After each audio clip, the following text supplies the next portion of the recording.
Ito nga mga ka-old school, sabi naman sa inyo, ang 3 minuto, aksyon mabilis ng QCPD. Grabe si Spider-Man, huling-huli sa camera.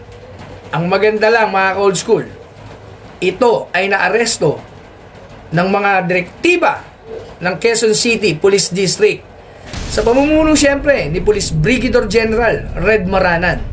Grabe, kahit sa broad daylight, wala na talagang takot ang mga kawatan na to. Ang masakit lang mga ka-old school, biruin nyo, yung mga dumadaan, wala rin silang pakialam. Siyempre, hindi natin maiiwasan yung kanilang fear o takot sa mga na to.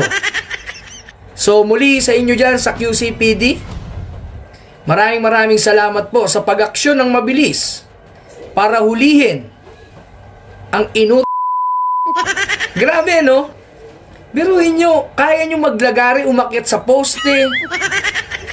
Kahit maraming tao, wala na kayong pakialam. Tapos pag nasasakoti kayo, para kayong maamong tupa. Ito po ang mga pangalan ng mga Spider-Man na to. 2 silang nahuli dyan sa Quezon City.